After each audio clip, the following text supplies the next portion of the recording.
Hello guys, welcome to our channel. This is Teja. ప్రస్తుతం మనతో పాటు సీనియర్ జర్నలిస్ట్ బాలాజీ గారు. నమస్తే సార్. నమస్తే. సో నర్సాపూర్ నియోజకవర్గం ఈసారి ఎంపీగా ప్రభాస్ గారి పెద్దమ్మ ఆమె శ్యామలాదేవి వైఎస్ఆర్సీపీ పార్టీ నుంచి ఎంపీగా పోటీ చేసే అవకాశం ఉందంటూ ఒక వార్త అయితే వచ్చింది. ఆవిడ కూడా ఒక మీడియాతో కూడా చెప్పడం జరిగింది. ప్రభాస్ మద్దతు కూడా నా వైపు ఉంటుందని కూడా చెప్పారు. సో అది ఎంతవరకు వాస్తవం నమ్మొచ్చు అంటారా? వైసీపీకి వేరే ఆల్టర్నేటివ్ లేదు అక్కడ. నిజానికి నర్సాపురంలో రఘురామకృష్ణరాజును ఓడించే క్యాండిడేట్ వైసీపీకి రెడీగా లేరు. సో ఎందుకంటే ఈసారి వాళ్ళు ఎట్టి పరిస్థితుల్లో రఘురామకృష్ణరాజుని పార్లమెంటుకు పంపించకూడదు అనేది వైసీపీకి ఉండే లక్ష్యాలలో ఒకటి. ఎందుకంటే ఆయన గతంలో ఆయన్ని సీట్ ఇచ్చి ఎంత పొరపాటు చేశామని దాదాపు రోజు జగన్ చింతించే పరిస్థితి ఉంది. అలా చేశాడు రఘురామకృష్ణరాజు. ఆయన రోజు పంచాయతీ, రోజు వీడియోలు పెట్టడమే ఆయన పని. ఇంకా అసలు ఆయన నియోజకవర్గానికి కూడా ఇప్పటివరకు వెళ్ళాల. మొన్న సంక్రాంతి ఫిల్మ్ ఫెస్టివల్కి వెళ్ళాడు. సో ఆయన ఏకైక కార్యక్రమం జగన్ని తిట్టడం తప్ప వేరే కార్యక్రమమే లేదు ఆయనకి. ఆ జగన్ని ఎన్ని రకాలుగా తిట్టచ్చు అనేది ఒక రకంగా ఎక్స్పెరిమెంట్స్ చేశాడని చెప్పొచ్చు ఆయన ఈ 4.5-5 ఏళ్లలో. సో ఇప్పుడు మొన్న కూడా ఆయన రావడానికి భయపడి కోర్టు ద్వారా సెక్యూరిటీ తీసుకొని అరెస్ట్ చేయొద్దని చెప్పమని ప్రభుత్వానికి అలా చెప్పుకొని రావాల్సి వచ్చిన పరిస్థితి ఉంది. సో ఆ రకంగా ఆయన ఒక మీడియా ఇమేజ్ తప్ప ఆయనకి ప్రజల్లో ఎంత ఉందనేది కరెక్ట్గా చెప్పలేం. కానీ ఎందుకన్నా మంచిదని చాలా జాగ్రత్తలు తీసుకోవాలని జగన్ అనుకుంటున్నాడు. ఎందుకంటే ఇండిపెండెంట్గా ఆయన పోటీ చేస్తే ఖచ్చితంగా ఓడిపోతాడు. ఎవరు? రఘురామకృష్ణరాజు. కానీ తెలుగుదేశం నుంచి కానీ పోటీ చేస్తే తెలుగుదేశం శ్రేణులంతా బలంగా ఉంటుంది. రెండోది ఇటు జనసేనకు కూడా అక్కడ బలం ఉంటుంది కాబట్టి నరసాపురంలో. సో ఆయన గెలుపు ఈజీ అవ్వచ్చు అనేది అంచనా అనమాట. ఆయన కూడా అందుకనే ప్లాన్ చేసుకుంటున్నాడు. నిజానికి ఆయనకి ఇస్తారా లేదనేది ఇంకా కన్ఫర్మ్ కాలేదు. కానీ ఆయన పార్టీకి ఆయనే డిక్లేర్ చేసుకున్నారు, నేను తెలుగుదేశం నుంచి చేస్తానని. మొన్న కూడా ఆయన వచ్చినప్పుడు ఆయన్ని కలవడానికి వచ్చిన వాళ్ళు తెలుగుదేశం వాళ్ళు ఎక్కువ ఉన్నారు, ప్లస్ జనసేన వాళ్ళు ఎక్కువ ఉన్నారనమాట. ఇరువైపులా ఉన్నారు. కాబట్టి ఆయన ధీమాగా ఉన్నాడు, నాకు తెలుగుదేశం నుంచి టికెట్ వస్తుంది, నాకు జనసేన నుంచి మద్దతు ఉంటుంది అనేది. ఒకవేళ అట్లా తెలుగుదేశం నుంచి ఇవ్వడం కుదరకపోతే ఆ స్థానాన్ని జనసేనకు కేటాయించి జనసేన నుంచి ఈయన్ని రికమెండ్ చేసే పరిస్థితి ఉంది. అంటే చాలా చోట్ల చంద్రబాబే సూచిస్తున్నాడు ఎవరికి, పవన్ కళ్యాణ్కి, ఇక్కడ ఈ క్యాండిడేట్లు నిలబెట్టండి, ఇక్కడ తను నిలబెట్టండి అని. సో అది పవన్ కళ్యాణ్ కూడా ఆమోదించాల్సిన పరిస్థితి. ఎందుకంటే ఆయనకి అంతకంటే బలమైన క్యాండిడేట్ లేవు. చంద్రబాబుని సజెస్ట్ చేసిన వాళ్ళు చెప్తే వాళ్ళని గెలిపించే బాధ్యత కూడా చంద్రబాబు తీసుకుంటాడు. కాబట్టి గతంలో అదే నియోజకవర్గం నుంచి నాగబాబు గారు పోటీ చేసినట్టున్నారు, పోటీ చేసి ఓడిపోయారు. అంటే యాక్చువల్గా ఏంటంటే ఇది ఒక రకంగా క్షత్రియ కమ్యూనిటీ కంచుకోట అని చెప్పచ్చు. 2009 నుంచి కూడా క్షత్రియ సామాజిక వర్గం వాళ్ళే గెలుస్తున్నారు. అంతకుముందు 1999లో కృష్ణరాజు గారు ఇక్కడ నుంచే బీజేపీ తరఫున గెలిచారు. అయితే 2004లో హరిరామ జోగయ్య ఉన్నాడు కదా, చేగుండి హరిరామ జోగయ్య కాంగ్రెస్ నుంచి గెలిచాడు. అంతకుముందు 96లో కొత్తపల్లి సుబ్బరాయుడు ఆయన ఎంపీగా తెలుగుదేశం నుంచి గెలిచాడు. ఆ తర్వాత తెలుగుదేశం నుంచి ఇప్పటి వరకు అక్కడ ఎవరు గెలవలేదు 96 నుంచి.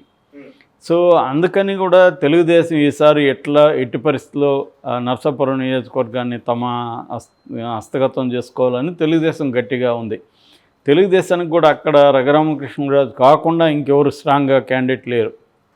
అందుకని రఘురామకృష్ణరాజు కూడా ధీమాగా ఉన్నాడు, నాకు పెద్ద పేరుంది జనంలో, అది ఇదని అనుకుంటున్నాడు. అందుకని వైసీపీ కూడా ఏంటంటే ఈసారి ఎట్టి పరిస్థితుల్లో కూడా రఘురామకృష్ణరాజుని పార్లమెంట్కి పంపించకూడదు, పంపితే మళ్ళీ అతను తలనొప్పై కూర్చుంటాడు. అందుకని ఇప్పుడన్నా ఆయన మీద వెయిట్ వేయండి, ఆయన మా పార్టీలో ఉన్నాడు, మా పార్టీకి రెబల్గా ఉన్నాడు అని కనీసం స్పీకర్కి వీళ్ళు కంప్లైంట్ చేశారు. ఇప్పుడైతే అది కూడా ఇంక చేయరు. ఎందుకంటే తెలుగుదేశం నుంచి గెలిచాడు అనుకో వీళ్ళ వైపు ఏకమైకే కూర్చుంటాడన్న భయం అయితే ఉంది వైసీపీలో. ఎందుకంటే ఈ స్థాయిలో వైసీపీని అటాక్ చేసిన ఇంకొక వ్యక్తి లేరు, తెలుగుదేశంలో కూడా లేరు. ఈయన ఏంటంటే రోజు అదే పని, మీడియా కూడా, తెలుగుదేశం మీడియా కూడా ఆయనకి బ్రహ్మాండమైన ఫోకస్ చేసింది ఆయన. సో ఈ కాంటెక్స్ట్లో వాళ్ళు ఏం ఆలోచిస్తున్నారంటే, క్షత్రియ కమ్యూనిటీ 2009 నుంచి వస్తున్నారు కాబట్టి అక్కడ ఎవరు బలంగా ఉంటారు అనుకున్నప్పుడు వైసీపీ దృష్టిలో శ్యామలాదేవి కనిపించింది. శ్యామలాదేవి మనకు తెలుసు, ఆమె కృష్ణరాజు గారి సెకండ్ వైఫ్. ఆమెకి కృష్ణరాజుకి దాదాపు 27 ఏళ్ల వయసు తేడా ఉంది. అయినప్పటికి కూడా ఆమె తనకి 3 కూతుర్లు అయితే 4వ బిడ్డలాగా చూసుకునింది. అది కృష్ణరాజు కూడా అనేకసార్లు చెప్పాడు. ఆమె కూడా నాకు 3 పిల్లల కృష్ణరాజు అన్నప్పుడు మీరు ఎవరికి ఇంపార్టెన్స్ ఇస్తారంటే కూడా కృష్ణరాజుకే అని చెప్పింది ఆమె. సో అలాగా ఆమె అతన్ని చూసుకునిందని చెప్తారు. ఆయన కూడా ఎక్కడికి పోయినా, షూటింగ్లకి పోయినా, ఎక్కడికి పోయినా ఆమెను వెంట పెట్టుకుని వెళ్ళేవాడు. ఆమె కూడా చక్కగా చదువుకున్నామే, చక్కగా మాట్లాడగలుగుతుంది, నాలెడ్జ్ ఉంది. సో ఆమె యాక్టివ్గా కూడా ఉంది. అరౌండ్ 50+ ఆమెకి పెద్ద ఏజ్ కూడా ఏం కాలేదు. కాబట్టి రెండోది ప్రభాస్కి ఆమె అంటే చాలా చాలా ఇష్టము. కన్నమ్మ అని పిలుస్తుంటాడు ఆమెను. కాబట్టి ఆమెగా నిలబడితే ప్రభాసే దాని బాధ్యత తీసుకుంటాడు, గెలిపించే బాధ్యత అనేది కూడా వైసీపీకి ఉన్న అభిప్రాయం అనమాట. అట్లాగా ఆ ఏరియాలో ప్రభాస్ ఫ్యాన్స్ కూడా విపరీతంగా ఉన్నారు, ముఖ్యంగా యూత్. వాళ్ళందరూ కూడా ఆమెను గెలిపించుకునే ఒక బాధ్యత తీసుకుంటారు అనేది వాళ్ళ ప్లాను. అందుకనే ఒక ప్రత్యేక దూతను ఆమె దగ్గర పంపించారని చెప్తున్నారు. ఆమె కూడా, ఆమెకి ఇప్పుడు ఏంటంటే కృష్ణరాజు చనిపోయిన తర్వాత ఆమె జీవితం ఒక శూన్యం అన్న ఫీలింగ్ వచ్చింది. ఎందుకంటే 3 అమ్మాయిలు కూడా లైఫ్లో సెటిల్ అయిపోయారు. సో కాబట్టి తను కూడా రాజకీయాల్లో ఉంటే కృష్ణరాజు ఆశయాన్ని కూడా కొనసాగించవచ్చు. ఆయనకి రాజకీయాలు అంటే చాలా ఇష్టం ఉండేది.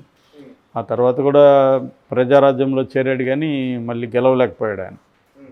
సో అందుకని ఆమె మొన్న మొగల్తూరులో ఈ మంత్ 20న కృష్ణరాజు జయంతి పురస్కరించుకొని అక్కడ ఒక మెడికల్ క్యాంప్ చేశారు.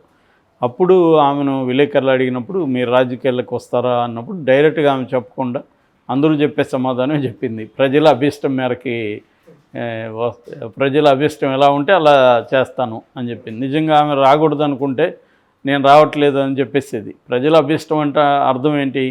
ప్రజలు కోరుకున్నారు కాబట్టి వచ్చాను, వచ్చే ఉద్దేశం ఉంది కాబట్టి ప్రజల మీద దోస్తారనమాట వీళ్ళు.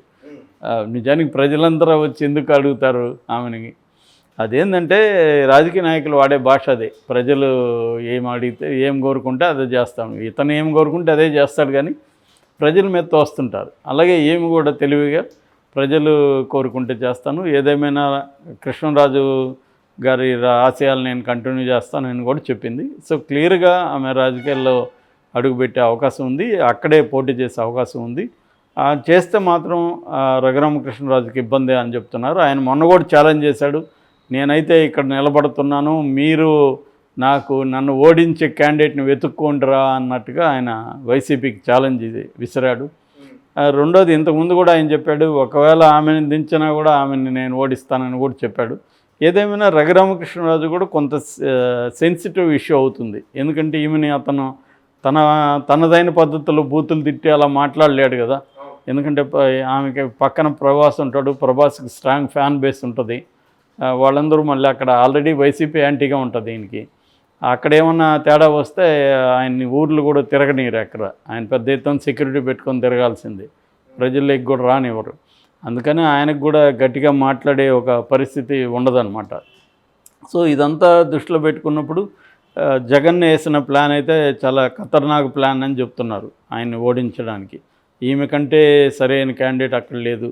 ఖచ్చితంగా ఈమెకు ఒక సింపతి ఉంటుంది, కృష్ణరాజు చనిపోయిన ఆ సింపతి ఉంటుంది. ఇటు ప్రభాస్ ఇది ఉంటుంది, ప్రభాస్కి కూడా ఒక ఛాలెంజ్ అవుతుంది. ప్రభాస్ కూడా ఆ మధ్య అన్ని రకాలుగా కలిసి కమ్యూనిటీ ఉంది, క్షత్రియ కమ్యూనిటీ ఉంది. క్షత్రియ కమ్యూనిటీ అంతా కూడా రఘురామకృష్ణరాజును ఓన్ చేసుకునే పరిస్థితి కూడా లేదు. ఎందుకంటే అతను గెలిపించిన, అతను జగన్తో పోరాటం అనేది కాదు కదా. అతని పని ఏంది? ఎంపీగా తన నియోజకవర్గాన్ని అభివృద్ధి చేస్తూ నువ్వు జగన్ని కావాల్సింటే విమర్శించు, ఎవరు తప్పనరు. కానీ అది పక్కన పెట్టేసి నియోజకవర్గంలోకి వచ్చి నా ప్రజల కోసం పనిచేస్తుంటే అరెస్ట్ చేసినా కూడా ఆయనకు అప్పుడు మంచి పేరు వచ్చేది. ఏమవుతుంది? అరెస్ట్ చేస్తే 2 రోజులు జైల్లో పెడతారు. ప్రజల కోసం నేను పనిచేస్తుంటే అరెస్ట్ చేశారు అన్న ఒక నెరేటివ్ ఆయన తీసుకు వెళ్ళొచ్చు. అదిగా భయపడి అక్కడ కూర్చొని ఇప్పుడు ఎలా రాగలిగాడు? ఆయనకు అవసరం కాబట్టి ఇప్పుడు వచ్చాడు. అన్న విమర్శ అక్కడ ప్రధానంగా యూత్లో బలంగా ఉంది. సో ఇదంతా శ్యామలాదేవి గారికి ఉపయోగపడే అవకాశం ఉంది. నాకు తెలిసి ఖచ్చితంగా ఇది కన్ఫామ్ అని మనం అనుకోవచ్చు. Okay sir, thank you so much.